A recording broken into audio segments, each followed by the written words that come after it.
Hello friend, welcome back to my channel. I hope आप अच्छे होंगे और मैं भी अच्छी हूँ। तो मैं आपके लिए लेकर आई हूँ एक new yummy yummy crunch video. ये मैंने ये 3 लिए हैं। मैं अपना क्रंच स्टार्ट करती हूँ। वीडियो को पूरा वॉच करें, फुल एंजॉय करें।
तो देखिए फ्रेंड, मैंने अपना पूरा क्रंच फिनिश कर दिया है। बताइएगा आज का क्रंच वीडियो आपको कैसा लगा। अगर अच्छा लगा हो तो प्लीज़ लाइक एंड सब्सक्राइब। और अच्छा था, बहुत टेस्टी था, लेकिन ये क्रंच वीडियो थी तो इसलिए मैंने एक बाइट भी swallow नहीं किया। और swallow वीडियो तो नाइट में आती है, आपको पता ही है फ्रेंड। तो मिलते हैं नेक्स्ट वीडियो के साथ, नेक्स्ट क्रंच के साथ। और कोई भी किसी भी चीज़ पे वीडियो चाहिए तो प्लीज़ कमेंट में बताइएगा। Okay bye. Hello everyone. तो इस स्टोरी के स्टार्ट में हमें हमारी फीमेल लीड को दिखाते हैं जिसका नाम है ली चियान। और वो एक पोर सी गर्ल है जो कि छोटे मोटे टास्क करके बस अपना गुजारा चलाने की कोशिश करती है। और आज भी वो कुछ ऐसे ही टास्क पर लगी हुई थी। एक्चुअली एक चीटर हस्बैंड के खिलाफ उसने सबूत इकट्ठे करके उसकी वाइफ तक पहुंचाने थे। अब अपना ये टास्क तो वो बहुत अच्छे से पूरा कर लेती है, लेकिन ये करने के बाद वाइफ ने तो उसे पैसे दे दिए थे, लेकिन वो हस्बैंड अब उसके पीछे हाथ धोकर पड़ जाता है क्योंकि उससे दुश्मनी भी निकालनी थी। उसी टाइम पर हमें हमारे मेल लीड को दिखाते हैं जिसका नाम है शनशु। वो शन ग्रुप का सीईओ है और इस टाइम पर उसका असिस्टेंट उसके पैरों में पड़ा हुआ था क्योंकि ग्रैंड माँ ने असिस्टेंट को धमकी दी थी कि शन को आज उसने एक ब्लाइंड डेट पर लेकर जाना है और अगर वो वहां ना पहुंचा तो असिस्टेंट अपनी जॉब से हाथ धो बैठेगा। अब असिस्टेंट पर उसे दया आ ही जाती है। ली चियान भी अपनी जान बचाकर भागने में लगी हुई है क्योंकि उस चीटर हस्बैंड के फ्रेंड्स उसके पीछे पीछे पड़े हुए थे। वो एक ड्रेसिंग रूम में घुस जाती है और अपना गेटअप चेंज करके बिल्कुल एक बॉय के रूप में वहां से बाहर निकलती है। उसी टाइम पर वो लोग जो उसका पीछा कर रहे थे उसको देखते भी हैं, लेकिन बिल्कुल भी उसे पहचान ही नहीं पाते क्योंकि वो एक लड़का दिख रही थी। अब शनशु ब्लाइंड डेट के लिए उसी रेस्टोरेंट में पहुंच जाता है और यहाँ पर वहां से भागती हुई ली के साथ उसकी टक्कर हो जाती है जिसकी वजह से उनकी एक एक्सीडेंटल किस भी हो गई थी। शन बहुत हैंडसम था और हर कोई यही देख रहा था कि ये वीक सा लड़का कितना लकी है जिसे शन की किस मिली है। लेकिन उसी टाइम पर शन ली को रोक लेता है और उससे कहता है कि क्या तुम पैसे की खातिर एक काम करोगे, मैं तुम्हें बहुत अच्छी पेमेंट दूंगा। यहाँ पर ली को पैसों की बहुत ज्यादा जरूरत थी। वो फौरन से उसके सामने बैठ जाती है। शनशु को यही लगा था कि एक बॉय है और वो भी उसके सामने ऐसा ही नाटक करने लगती है। और जैसे ही उसे पता चलता है कि ये शन कंपनी का सीईओ है तो ये देखकर वो बहुत ही इम्प्रेस हो जाती है। उसे लगा था कि आज के दिन में उसे बहुत तगड़े पैसे बनने वाले हैं। अब शन ने उसे यही टास्क दिया था कि तुमने मेरा लव पार्टनर बनकर यहाँ पर बैठना है और मेरी ब्लाइंड डेट को भगाने की पूरी कोशिश करनी है। अब जैसे ही उसकी ब्लाइंड डेट वहाँ पर पहुँचती है तो वो दोनों लड़के ऐसे बैठ जाते हैं कि जैसे एक दूसरे से बहुत क्लोज हो, फ्रेंड्स से भी ज्यादा क्लोज।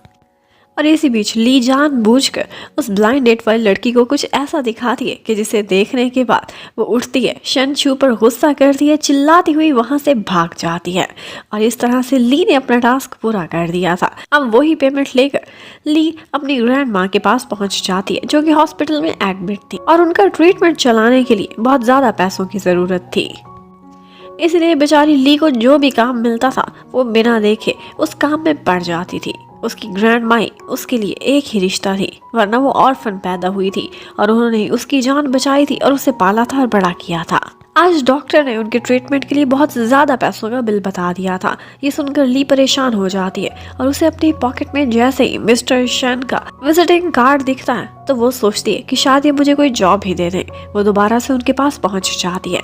यहाँ पर शनशु बहुत नखरा दिखा रहा था और उससे कहता है कि मेरे ऑफिस में कोई भी जॉब नहीं और ना ही मुझे लगता है कि तुम्हारा इंटेलेक्चुअल लेवल इतना अच्छा है कि तुम यहाँ काम कर सको, इसलिए लड़के यहाँ से चलते बनो और कहीं और जॉब तलाश करो। अब ली तो एकदम निराश सी हो गई थी। वो वहां से खड़ी हो जाती है जाने के लिए, लेकिन उसी टाइम पर शनशु के ऑफिस में बाय की एंट्री होती है। बाय वो लड़की थी जिससे शन की ग्रैंड माउस की शादी कराना चाहती थी और वो ये चाहती थी कि उन दोनों की आपस में क्लोजनेस हो जाए। इसलिए आजकल बाय को उसकी पर्सनल असिस्टेंट बनाकर वो ऑफिस ज्वाइन कराना चाहती थी। अब बाय सर पर आकर बैठी हुई थी और वो इतनी चिपकू थी कि उससे बचने के लिए शनशु यही कहता है कि मुझे मेरा नया असिस्टेंट मिल चुका है और मैं लड़कियों के साथ ज्यादा इजी नहीं होता, इसलिए एक लड़के को मैंने रखा है और वो ये है मिस्टर ली। और बस इसी तरह से बाय से बचते बचते अब ली की जॉब पक्की हो गई थी। वो शनशु कंपनी के सीईओ का पर्सनल असिस्टेंट बन चुका था। लेकिन एक मुसीबत में तो वो पड़ चुकी थी। उसे रोजाना बहुत अच्छे से तैयार होकर जाना पड़ता था कि कहीं से वो पकड़ी ना जाए। एक दो दफा के लिए तो नाटक ठीक था, लेकिन अब रोज रोज उसे बॉयज के गेटअप में ही ऑफिस में जाना पड़ेगा। और उसको रोज़ाना रेडी करने में उसकी बेस्टी उसकी पूरी पूरी हेल्प करती थी और उसे टिप्स भी देती थी कि किस तरह से तुमने अपने बॉस के सामने जाना है और किस तरह के जेस्चर्स दिखाने हैं ताकि कभी भी उनको ये शक ना हो कि तुम एक लड़का नहीं बल्कि एक गर्ल हो। अब नेक्स्ट ही डे ऑफिस में ग्रैंडमा भी आती है जो कि आकर शनशू पर काफ़ी गुस्सा करती हैं और चिल्लाती भी हैं। कहती हैं कि इस फजूल से बेकार से पतले से लड़के को तुमने क्यों काम पर रखा हुआ है, तुम्हें चाहिए था कि तुम यहाँ पर बाय को रखते, वो तुम्हारी असिस्टेंट की जॉब में ज़्यादा सूट करती थी। और यहीं पर ही दादी आगे से कुछ ऐसी बातें करती हैं जिससे हमें पता चलता है कि एक्चुअली शनशू की एक बचपन की लवर थी जिसका नाम उसने लिटिल गोल्ड फिश रखा हुआ था। एक्चुअली वो एक ऑर्फनेज में थी। वो दोनों इकट्ठे पढ़ते थे, इकट्ठे खेलते थे, लेकिन जब वो वहाँ से अब्रॉड जाने लगा था तो उसी टाइम पर उस लड़की ने उसे एक गोल्ड फिश का गिफ्ट दिया था और तभी से उसने उसका निकनेम लिटिल गोल्ड फिश रख दिया था। शनशू अब सिर्फ और सिर्फ उसी से शादी करना चाहता था जो कि उसकी बचपन की लवर थी, तभी तो वो हर तरह की ब्लाइंड डेट्स और अरेंज मैरिज से डरता था। अब एक दिन शनशू ली को लेडीज वॉशरूम में जाते हुए पकड़ लेता है और कहता है कि ये ठरकीपन मेरे ऑफिस में नहीं चलेगा, इसलिए सीधी तरह से तुम जेंट्स वॉशरूम में चलो, और उसे अपने साथ ले जाता है और ज़बरदस्ती अपने साथ खड़ा भी करता है और ये भी बोलता है कि तुम जल्दी सुसु कर लो, उसके बाद 2 घंटे की मीटिंग है, टाइम नहीं लगेगा। अब ली बेचारी तो मुसीबत में फंस गई थी, उसे समझ नहीं आ रही थी कि इस एटमॉस्फेयर में वो क्या करे। यहाँ पर शन उसके करीब आता है और कहता है कि तुम परेशान क्यों हो रहे हो, मुझसे क्यों शर्माते हो, मैं भी तो एक बॉय हूँ, और अगर तुम्हें कोई प्रॉब्लम है, तुम बहुत वीक हो, तो तुम मुझसे अपनी प्रॉब्लम शेयर कर सकते हो सकता है मेरे पास कोई सॉल्यूशन हो। और ली को तो ये सुनकर काफी शर्म आ रही थी कि इसकी सोच कहाँ तक जा रही है। वह वहाँ से बाहर जाते हुए बाय दोबारा से शनशू के पास आती है और उससे कहती कि आज की चैरिटी पार्टी में मैं तुम्हारी पार्टनर बनकर आना चाहती हूँ, लेकिन शनशू तो उसे अवॉइड करता हुआ वहाँ से निकल जाता है। और उसके बाद ही ली को पता चलता है कि एक्चुअली शनशू को ऑर्फन बच्चों से बहुत लगाव है और तभी वो इस तरह की चैरिटीज में हमेशा पार्टिसिपेट करता रहता है क्योंकि इसकी ट्रू लव भी एक ऑर्फन गर्ल थी। अब शाम को उसी पार्टी में ली भी पर्सनल असिस्टेंट बनकर साथ में पहुंचा हुआ था। यहाँ पर वो एक सस्पिशियस सी हरकत देख लेता है। एक्चुअली बाय ने शन की ड्रिंक में कोई ड्रग्स मिलवा दी थी और ये सब कुछ होता हुआ ली ने देख लिया था, लेकिन इससे पहले कि वो शन को कुछ भी बताती उसके पास बाय आ जाती और उससे कहती है कि तुम छोटे से लड़के हो, इसलिए इन बातों को नहीं समझोगे, तुम्हारे लिए यही बेहतर होगा कि पैसे लो और अपना मुंह बंद रखो। तुम ऑफ कोर्स शन के नए पर्सनल असिस्टेंट हो, उसके काफी क्लोज हो, तो ऐसा करो, ये ड्रिंक उसे पिलाने के बाद तुमने उसे इस रूम में लेकर आना है जहाँ पर मैं उसका वेट कर रही हूँ, और इसके बदले उसको बहुत सारे पैसों की भी ऑफर कर दी है। और जैसा कि हम जानते हैं ली को तो हमेशा से पैसों की ज़रूरत थी, तो वो चुपचाप अपना मुंह बंद कर लेती है क्योंकि उसे लगा था कि इवेंचुअली इन दोनों की तो आपस में शादी होनी ही है। तो यहाँ पर शन जब ड्रंक होता है तो वो उसे अपने साथ रूम नंबर 909 में ले जाती है।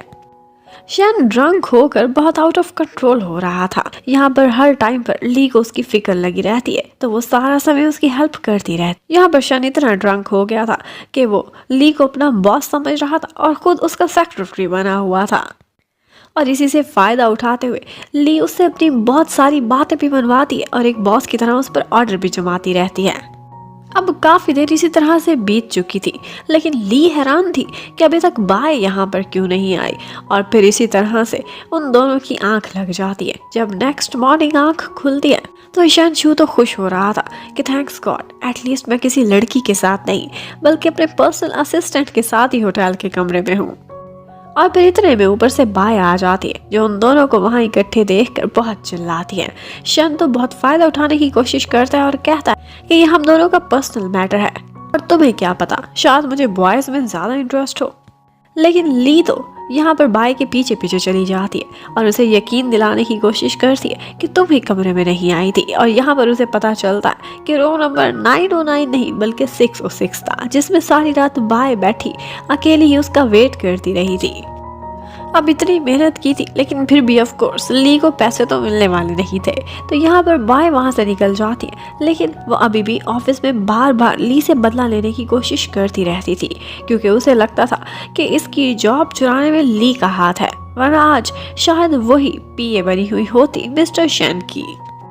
वो आज उसे बदला लेने के लिए उसे एक टास्क पर भेज देती है कि तुमने एक मिस्टर से जाकर एक कॉन्ट्रैक्ट साइन कराना है। लेकिन हैरत की बात थी कि कॉन्ट्रैक्ट साइन करने के लिए उसे एक क्लब में जाना पड़ेगा और वहाँ पर जो मिस्टर जिन था वो थोड़ा रंगीन मिजाज का था। ली तो बस जल्दी जल्दी अपना काम खत्म करके वहाँ से निकलना चाहती थी, लेकिन जिन उससे कहता है अभी ठहरो, हम थोड़ा एंजॉय तो कर लें। और उसी टाइम पर शन छू को भी अपने असिस्टेंट के थ्रू पता चल जाता है कि आज ली कहाँ पर गया हुआ है। उसे उसकी फिक्र होने लगती है क्योंकि उसे सिर्फ इतना ही पता था कि वो एक भोला भाला सा सीधा साधा सा और कम एज का लड़का है। वो मिस्टर जिन को अच्छे से जानता था तो वो उसे बचाने के लिए उधर को निकल पड़ता है। और जैसे ही ली को एक लीश पड़ने ही वाली थी उसी टाइम पर हमारे हीरो की एंट्री होती है कि एंड टाइम पर आकर ली को बचा लेता है।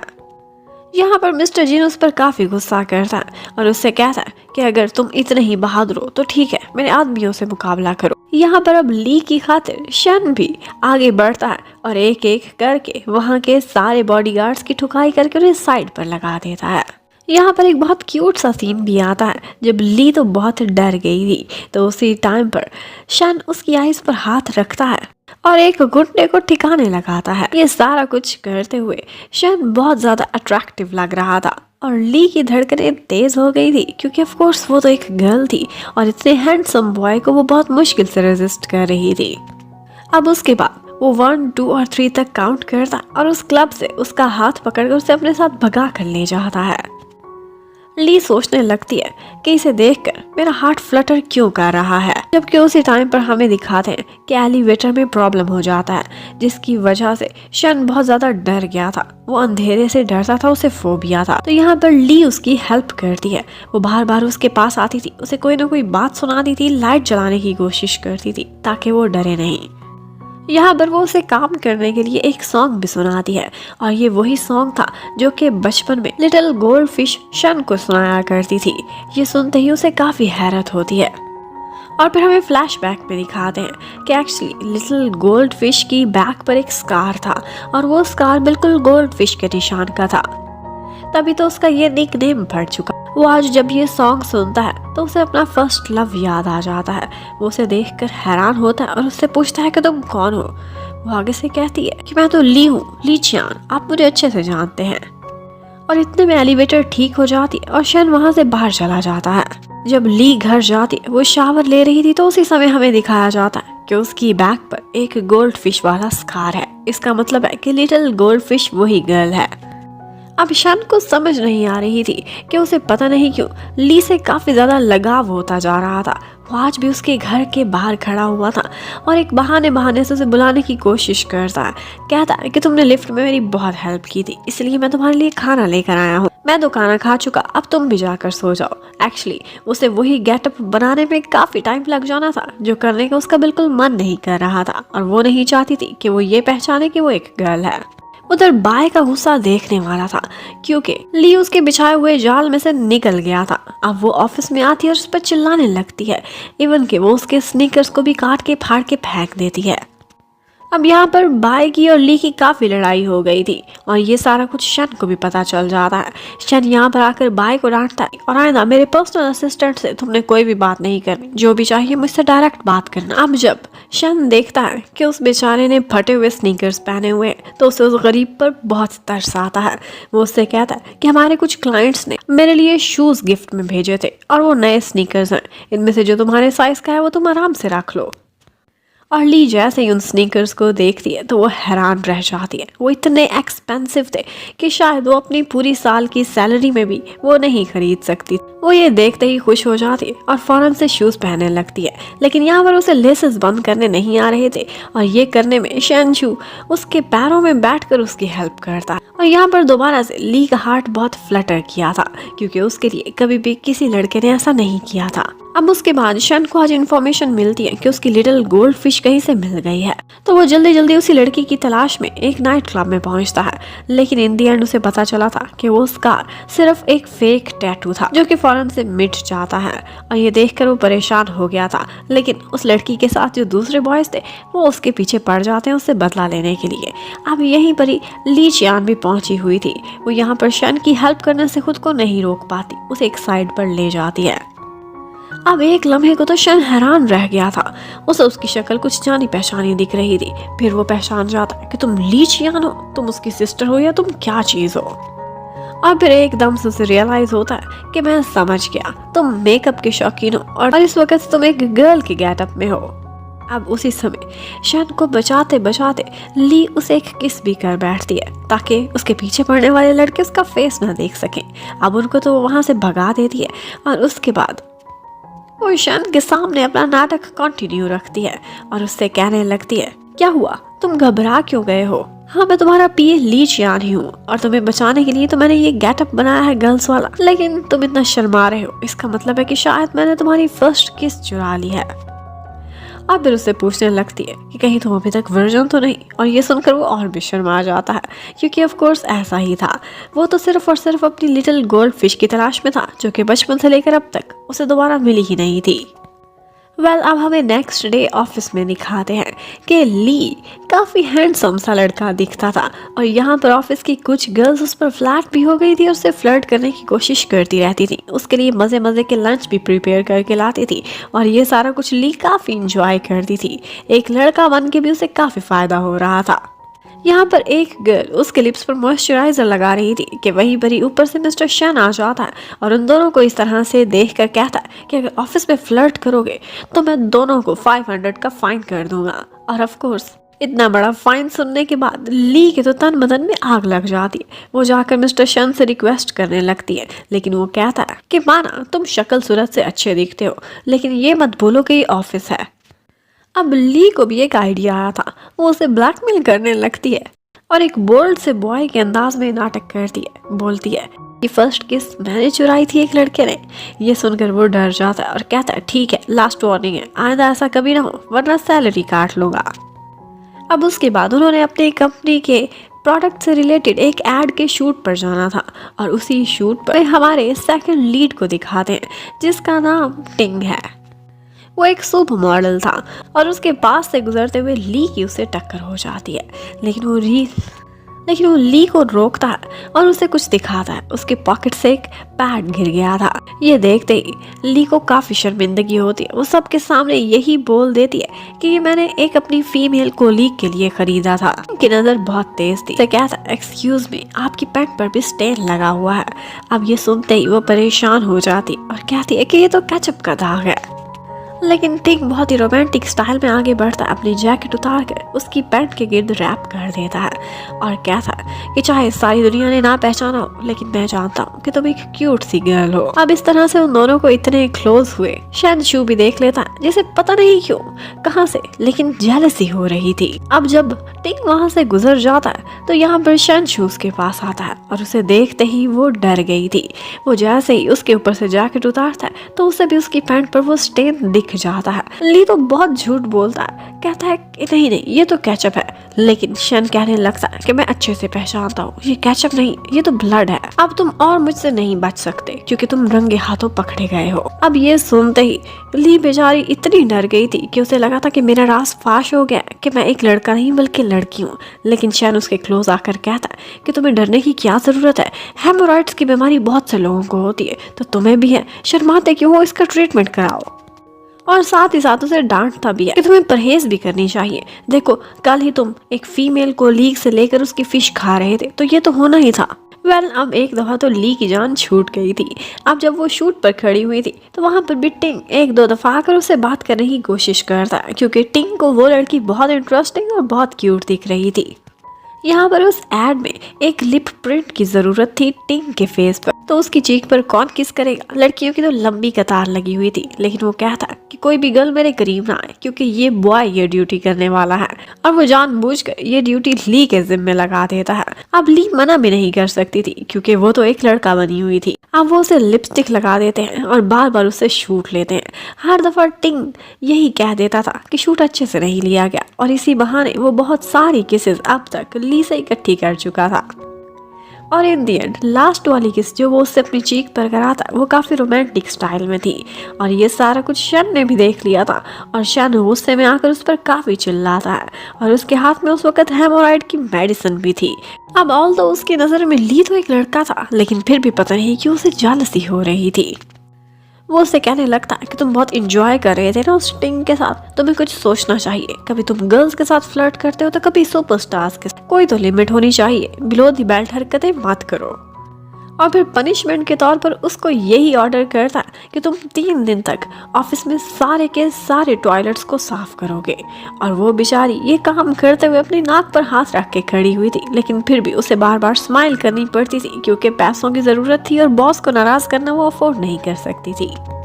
लेकिन जब से उसने इतनी दफा ली को टिंग किस करते हुए देखा था, तो उसके माइंड में पता नहीं क्यों बार बार ली के लिप्स ही आए जाते थे। वो जहाँ जाता था बस उसे उसके लिप्स दिखाई देते थे। उसे समझ नहीं आ रही थी कि एक लड़के के लिए इस तरह का फोबिया मुझे क्यों हो रहा है, लेकिन शायद कहीं ना कहीं उसका मन जान चुका था कि वो एक लड़का नहीं बल्कि लड़की है। अब उसके बाद आज शाम सारे कोलीग्स एक पार्टी पे गए हुए थे और वहाँ पर सारे लोग यही बोल रहे थे कि जो हमारा नया कोलीग है ली, ये लड़का बहुत ही क्यूट है, लेकिन ये कहीं से भी मैस्कुलाइन नहीं दिखता। ये तो बहुत स्वीट सा लगता है और लगता है काफी वीक भी है, इसे थोड़ा ज्यादा खाना पीना चाहिए। लेकिन ये सुनते ही ली को गुस्सा आ जाता है। वो थोड़ा ड्रंक भी थी तो वो सबके सामने बॉयज की तरह की एक्टिंग करने लगती है और बहुत बड़ी बड़ी बड़के भी मारती है। कहती है कि जिस लड़की को मैं एक दफा देख लूं वो मेरी दीवानी ना हो जाए, ये तो हो ही नहीं सकता। और अब तक पता नहीं कितनी अपनी गर्लफ्रेंड्स भी गिनवा देता है। अब सभी उसे चैलेंज करते हैं कि ठीक है, फिर हमारी नजरों के सामने तुम एक गर्ल के साथ फ्लर्ट तो करके दिखाओ, देखते हैं वो तुम्हें क्या रिस्पॉन्स देती है। और ये देखते अब ली वही सही बाहर जाती हुई एक लड़की की तरफ इशारा करता है और कहता है कि ठीक है, फिर मैं इसे पटा के दिखाता हूँ, वो भी 2 मिनट में। एक्चुअली वो उसकी अपनी फ्रेंड थी जिसे उसने वहाँ पर हेल्प के लिए बुलाया हुआ था। वो अपनी बेस्टी को 2 मिनट में ही उसी होटल के एक रूम में लेकर चला जाता है।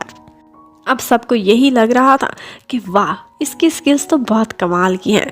लेकिन पता नहीं क्यों बॉस शनचू को काफी गुस्सा आ रहा था। वो बाकी कोलीग्स को उनके कमरे के दरवाजे के बाहर से हटा देता है और फिर दरवाजा तोड़ता हुआ अंदर चला जाता है। अब उसे पता चल गया था कि ली तो बहुत आराम से बैठा खाना खा रहा है, जबकि बाकी की सारी नॉइसेस वो लड़की अकेली ही क्रिएट कर रही थी। अब वो उस गर्ल को तो पैसे देकर वहां से निकाल देता है और उसके बाद ली के करीब आता है और उससे कहता है कि देखो, अगर तुम में कोई प्रॉब्लम है, कोई भी कमजोरी है, तो उसे छुपाने की कोई जरूरत नहीं। इस तरह की बीमारियों का इलाज हो सकता है। अब ली को दोबारा से बहुत शर्म आ रही थी कि क्या क्या सोच रहा है। इतने में वहाँ पर थंडर स्टॉर्म होता है जिसकी वजह से ली बहुत ज्यादा डर जाती है। यहाँ पर शनचू उसके करीब आता है और उसकी आइस पर हाथ रख देता है और उससे कहता है कि डरने की कोई जरूरत नहीं, क्योंकि ये देखकर उसे अपनी लिटिल गोल्ड फिश याद आ रही थी जो कि हमेशा बादलों के गरजने पर इसी तरह से डर जाया करती थी। लेकिन वो सोचने लगता है कि ये तो एक बॉय है। उसने गोल्ड फिश जार में भी रखी हुई थी और वो अक्सर उससे बातें भी किया करता था। वो यही सोचने लगता है कि मुझे पता नहीं क्यों एक लड़के की तरफ क्यों अट्रैक्शन हो रही है। ये सोचकर वो एक साइकेट्रिस्ट के पास चला जाता है और उससे यही डिस्कशन करना चाहता था कि पहले तो ऐसा कभी नहीं हुआ था, लेकिन अब ऐसा क्यों हो रहा है कि मुझे एक लड़का अच्छा लगता है। अब ये सुनते ही जो डॉक्टर थोड़ा दूसरी टाइप का था वो खुश हो जाता है और कहता है कि मिस्टर हैंडसम, क्या तुम्हें मुझ में भी कोई अट्रैक्शन फील हो रही है।